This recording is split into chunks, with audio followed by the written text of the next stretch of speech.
შეშვილი არის პირველი, ვის წინააღმდეგაც გზის ხელმეორედ გადაკეტვის ბრალდებით სისხლის სამართლებრივი დევნა დაიწყო და ის სასამართლო გუშინ პატიმრობაში გაუშვა. მენთეშაშვილი მანამდე დაკავებული იყო ასევე გზის უკანონო გადაკეტვის ბრალდებით, თუმცა ადმინისტრაციული წესით იყო ის დაკავებული და 5 დღე იმყოფებოდა დროებითი მოთავსების იზოლატორში. ახლა უკვე 2 დღის წინ დააკავა ის პოლიციამ, სისხლის სამართლებრივი დევნა დაიწყო მის წინააღმდეგ და მას ემუქრება 1 წლამდე პატიმრობა. ადვოკატის თქმით, გუშინ ჰქონდა მოსამართლეს შესაძლებლობა, რომ 71 წლის პენსიონერის წინააღმდეგ საქმის წარმოება ისე გაეგრძელებინა, რომ ის პატიმრობაში არ გაეშვა, თუმცა მოსამართლემ მისი არც ერთი შუამდგომლობა არ დააკმაყოფილა.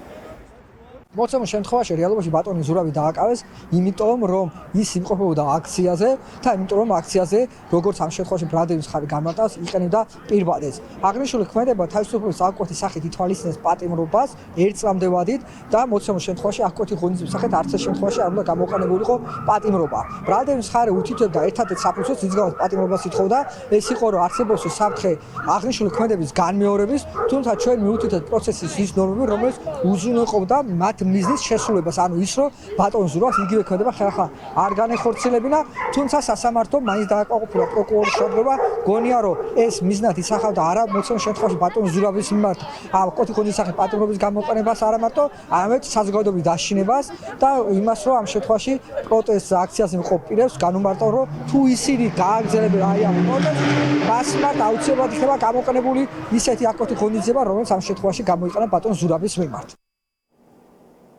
გუშინ საქალაქო სასამართლოში გასამართლდნენ ერთი ოჯახის 4 წევრი. ვალდორფის სკოლის დამფუძნებელი მანანა ჯავაშვილი, რომელსაც ერთდღიანი პატიმრობა შეუფარდა მოსამართლემ, მის 2 შვილს ძმებ წიბახაშვილს 8 დღით პატიმრობა შეეფარდათ, ხოლო მასწავლებლის დას 5000 ლარიანი ჯარიმა.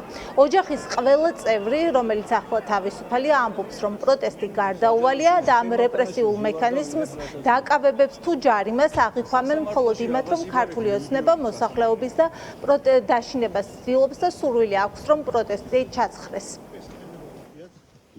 აბსოლუტურად ვიზიარებ ყველა ჩემი ოჯახის წევრის იმ სულისკვეთებას, რის გამოც ეს ყველაფერი მოხდა, მგონია რომ ისინი არიან